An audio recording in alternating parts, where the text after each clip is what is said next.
रहे हैं इन डार्क राजकुमार के साथ। तो चलिए पढ़ते हैं आज की कहानी की ओर। दोस्तों, मेरा नाम अतुल है और मैं एक सुनार की दुकान पर काम करता हूँ। मेरे लिए साल 2005 एक ऐसा साल साबित हुआ है जो किसी बेहद बुरे सपने से कम नहीं था। एक रात की बात है जब इस हादसे से पहले इस घटना ने मुझे थोड़ी सी झलक दिखाई थी। रात के तकरीबन 10:30 के आसपास जब मैं गुवाहाटी के एक चौराहे से गुजर रहा था, तब मैं एक ऐसे रास्ते से गुजर रहा था जहां चारों तरफ की झाड़ियों के अलावा घना कोहरा छाया हुआ था। ये पहली बार नहीं था जब मैं इस रास्ते से सफ़र काट रहा था। पहले भी मैंने इस रास्ते पर सफ़र को अंजाम दिया था, लेकिन पता नहीं क्यों आज मुझे घबराहट हो रही थी।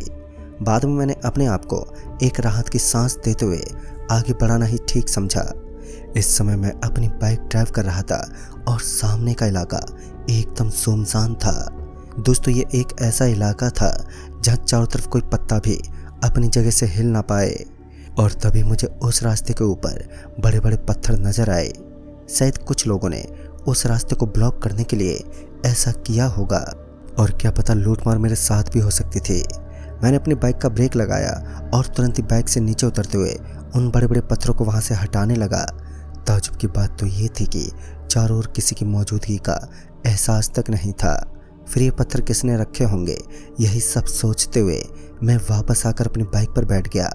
और वहाँ से थोड़ी दूर आगे जाने के बाद मुझे अपने पैर में कुछ चुभने लगा, और जब मैंने अपने पैर से जूता बाहर निकाला तो उसके अंदर से खून बह रहा था। खून का बहाव इतना तेज था कि कुछ ही देर में पूरा जूता खून से गीला हो चुका था। लेकिन हैरान की बात तो ये थी कि अभी तक मुझे अपने पैर में कोई पेन ही नहीं हुआ। इतने में ही कोई मेरे पीछे से अपने कदम पटकते हुए मेरे ही तरफ बढ़ने लगा। पहले तो मैं अपनी बाइक के कांच में देखने लगा कि शायद कोई नज़र आ जाए, लेकिन उस वक्त अंधेर की चादर इतनी गहरी हो चुकी थी जिस वजह से कोई भी दिखाई नहीं दिया। चारों तरफ का माहौल भी पूरी तरह से अंधेरे में डूबा हुआ था। लेकिन इसी बीच मुझे अपने जस्ट सामने की ओर से एक बाइक अपनी तरफ आती हुई दिखी, और उस बाइक की रोशनी मेरे पीछे पीछे आने वाले एक मोटे मोटे इंसान पर पड़ी जिसकी हाइट काफ़ी ज़्यादा थी, और उसके हाथ में कुछ लगा हुआ था जो मुझे ठीक से दिखाई नहीं दिया। फिर मैंने भी उस आदमी पर ध्यान देना ठीक नहीं समझा, लेकिन वो शख्स लगातार मेरी तरफ अपने कदम पटक रहा था। मैंने अपनी बाइक का एक्सीलेटर दबाया और वहाँ से निकलने लगा। रास्ते में पड़ने वाले छोटे मोटे गड्ढे काफ़ी गहरे थे, और उनकी दचक की वजह से मेरे पेट में दर्द भी होने लगा, क्योंकि बाइक आज काफ़ी अच्छी रफ्तार के साथ आगे की तरफ बढ़ रही थी। और तभी मेरी बाइक का सामना एक ट्रक से हुआ। उसके अंदर से 3 जने बाहर निकले जिनके मुंह पर कपड़ा लिपटा हुआ था। पता नहीं क्यों वो तीनों मुझे कुछ ठीक नहीं लगे, तो मैंने अपनी बाइक की रफ्तार को बढ़ा दिया और वो तीनों मेरी बाइक के आगे अपना हाथ दिखाने लगे। लेकिन मैं बाइक को कहाँ रोकने वाला था। मैं झट से वहाँ से निकला और बाइक काफ़ी तेज़ गति के साथ वहाँ से निकल चुकी थी। और फिर मेरी नज़रें पीछे वाली सीट पर पड़ी तो मुझे ऐसा लगा कि शायद मेरे पीछे वाली सीट पर कोई बैठा है। उसका वजन मुझे साफ साफ महसूस हो रहा था। इतने गहरे गड्ढे होने के बाद भी उस आदमी को कोई असर नहीं था जो मेरे एकदम पीछे की तरफ बैठा हुआ था। फिर मैं धीरे धीरे पीछे मुड़कर देखने लगा तो मैंने पाया कि वहाँ कोई था ही नहीं। फिर मुझे ऐसा महसूस क्यों हुआ कि कोई तो है जो बार बार मुझे दखल दे रहा है। मेरा दिमाग अब हिल चुका था। लेकिन उस दिन इस छोटे से हादसे के बाद मैं अपने घर लौट गया।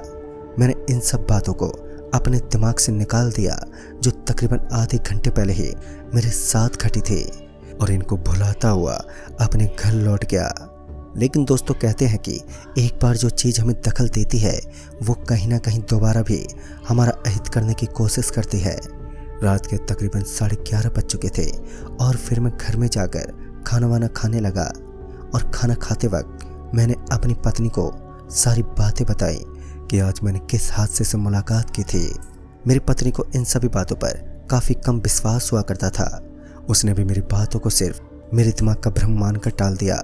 लेकिन मैं इस बात को अच्छे से समझता था कि कहीं ना कहीं इन चीज़ों की मौजूदगी भी हमारे पृथ्वी पर मौजूद है, और आज इन्होंने मुझे दखल देकर सचेत कर दिया। दूसरे दिन जब सुबह का वक्त हुआ तो मैं पूरे तरीके से तैयार होकर अपनी दुकान की ओर रवाना होने लगा। दुकान जाते समय मेरे दिमाग में रात में हुई हादसे की बातें चल रही थी। खैर, वहाँ से दुकान में लौटने के बाद मैं इन बातों को लोगों के सामने रखने लगा जो कर्मचारी मेरे साथ काम करते थे, लेकिन मेरी बातों का उन्हें भी विश्वास ही नहीं था। शायद वहाँ पर मौजूद सभी लोग इन सब बातों को एक अंधविश्वास ही ठहराते थे, लेकिन मैं भी इस बात को अच्छे से जानता था कि कुछ तो था जो बेहद अजीब था। पूरा दिन निकल जाने के बाद मुझे अपने बैग में एक पर्ची मिली। उस पर्ची के अंदर लिखा हुआ था कि हमें 5 किलो सोना चाहिए और उसके बदले में तुम्हें पैसे मिल जाएंगे। और जब शाम का वक्त हुआ तो फिर मैं अपने घर की तरफ रवाना होने लगा। इस बार मैं शाम के 7 बजे ही घर की ओर चल दिया, लेकिन ठंड का जमावड़ा तो उसी तरीके से जमा हुआ था कि ठंड अपना कहर बरपा रही थी। मुझे इन चीज़ों से कुछ खास फर्क नहीं पड़ा, क्योंकि मेरी सेफ्टी मेरे साथ थी। डर तो मुझे इस चीज़ का था कहीं मेरे साथ कोई बुरी घटना न घटित हो। इसी सोच के साथ मैं बाइक को चलाता रहा। यहाँ से मेरा घर करीब 9 किलोमीटर की दूरी पर स्थित था और बीच में पड़ने वाला पूरा का पूरा रास्ता एकदम खामोश और चुप्पी से भरपूर था। अब अंधेरे के अलावा कुछ और मौजूद था तो वो था एक जोरदार और गहरा सन्नाटा जो इस डरावने मंजर को और भी खामोश और भयंकर बना रहा था। आज का माहौल बाकी दिनों के मुकाबले कुछ अलग ही लेवल का था। हालांकि मुझे भी हल्की हल्की ठंड के साथ दहशत सता रही थी कि कहीं मेरे साथ कुछ गलत ना हो जाए। कि तभी मेरी आंखें सामने की ओर से आने वाली एक रोशनी पर टिक गईं। तभी मैंने पाया कि वहां से कुछ चमक रहा था जो वाकई दिखने में बड़ा अजीब और चमकदार लग रहा था। और यही एक बड़ी वजह रही कि मैंने अपनी बाइक का ब्रेक लगाया और बाइक से नीचे उतरते हुए उसके पास पहुंच गया। उसके पास पहुंचने के बाद मैंने देखा कि मुझे वहां पर एक बड़ा सा बक्सा नजर आया और उस बक्से के अंदर से कुछ चमकदार चीज़ बाहर निकल रही थी। फिर मैंने उस बक्से को एकदम से खोल दिया और उसे खोलने के बाद मेरी नज़र काफ़ी सारे पैसों के ढेर पर पड़ी तो मेरी आंखें फटी की फटी रह गईं। मुझे अपनी आंखों पर विश्वास नहीं हो रहा था, क्योंकि मुझे अपने बैग से एक चिट्ठी मिली थी जिसके अंदर सोने के बारे में कुछ लिखा गया था और उसके बदले में काफ़ी सारे पैसे देने का भी वादा किया गया था। दोस्तों, ये एक ऐसा दृश्य था जो मेरे लिए बहुत ही महत्वपूर्ण और हैरानी भरा था। मैंने उस बक्से को हाथ न लगाना ही बेहतर समझा और फिर अपनी बाइक पर आकर बैठ गया। लेकिन इस बार मेरी बाइक के अंदर चाबी मौजूद ही नहीं थी। और ऐसा कैसे मुमकिन हो सकता था? कुछ देर पहले ही मैंने अपनी बाइक के अंदर चाबी छोड़ी थी और अब चाबी का इस तरह गायब हो जाना कोई आम बात नहीं थी। थोड़ी देर इधर उधर देखने के पश्चात मेरी निगाहें सामने की तरफ पड़ी मेरी बाइक की चाबी पर गई तो मेरी आंखें खुली की खुली रह गईं। दरअसल इस बार मैंने पाया कि मेरी बाइक की चाबी सड़क के बीचों बीच पड़ी हुई थी, लेकिन वो चाबी वहां पर कैसे पहुंची? इस वक्त इस बात को समझने से पहले मैं अपनी बाइक से नीचे उतरते हुए उस चाबी के पास पहुंचा और मेरी चाबी को उठाते हुए वापस अपनी बाइक की तरफ पलटा तो मैंने देखा कि बाइक के ऊपर सफ़ेद लिबास में लिपटा एक आदमी बैठा हुआ था और वो मुझे देख रहा था। उस वक्त मेरे मुंह से एक हल्की सी आवाज़ निकल पाई, अरे भाई साहब, आप कौन हैं और इतनी रात को मेरी बाइक पर क्या कर रहे हैं? मेरे इतना बोलते ही वो आदमी झट से बोल पड़ा कि हमने तुमसे किसी चीज़ की मांग की थी, लेकिन तुम उस चीज़ की मांग को पूरा नहीं कर पाए और इसलिए तुम्हें कुछ देर के बाद मौत के घाट उतार दिया जाएगा। बड़ी ही डरावनी आवाज़ थी उस आदमी की जो लगातार बड़बड़ बोलता ही जा रहा था। उस आदमी की बातों ने मेरे अंदर एक गुस्से का आतंक सा मचा दिया। मैं गुस्से से तिल मिलाता हुआ बोल पड़ा, अगर तुम्हारी हिम्मत है तो तुम मुझे हाथ लगा कर तो दिखाओ।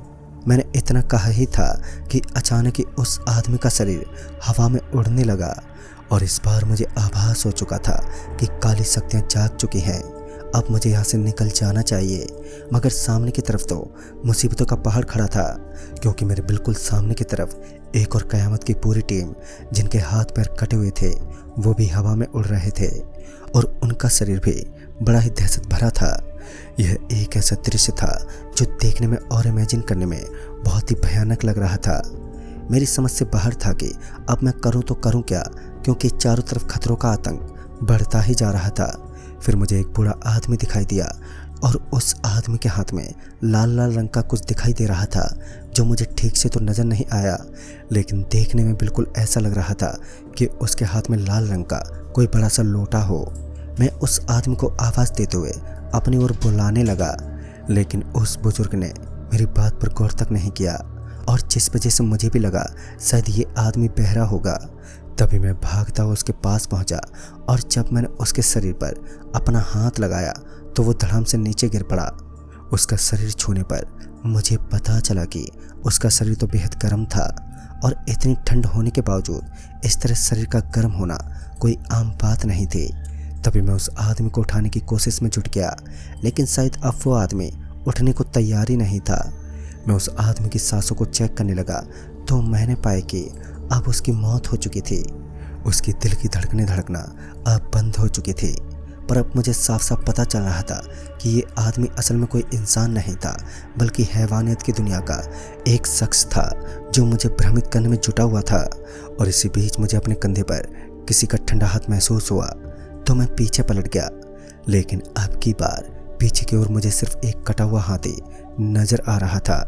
उसने मेरे कंधे को इतनी जोर से जकड़ लिया था कि मैं अपनी पूरी ताकत लगाने के बावजूद भी अपने कंधे को उस हाथ से छुड़ा पाने में लगभग असंभव रहा। देखते ही देखते वो हाथ मुझे घसीटता हुआ एक पत्थर की तरफ लेकर जाने लगा, लेकिन उसी वक्त पता नहीं मेरे हाथ में ऐसी कौन सी चीज़ अचानक ही आकर टपक गई कि मुझे अपने हाथ में बहुत जोर की जलन होने लगी। और इस जलन की वास्तविकता इतनी खतरनाक थी कि वो हाथ अचानक मेरे कंधे से छूटकर एकदम से गायब हो गया। और बाद में जब मेरी आंखें खुली तो मैंने देखा कि मेरे हाथ में मुझे एक बड़ा सा पत्थर नजर आया, लेकिन उस पत्थर के ऊपर भगवान का शिलालेख मढ़ा हुआ था और शायद उस पत्थर की वजह से उस दिन मेरी जान बच गई। मैं तो बिना कुछ सोचे समझे अपनी जगह से उठता हुआ वहां से भाग निकला और उस दिन मेरी जान बच गई। दोस्तों, इस तरह उस दिन के बाद मैंने उस रास्ते में आना जाना बंद कर दिया, क्योंकि अब मैं ऐसा कभी नहीं चाहता कि एक बार फिर मेरे साथ ऐसी कोई घटना घटित हो जो मुझे अंदर तक हिलाकर रख दे। तो दोस्तों, इस कहानी में बस इतना ही। तब तक के लिए बाय एंड टेक केयर।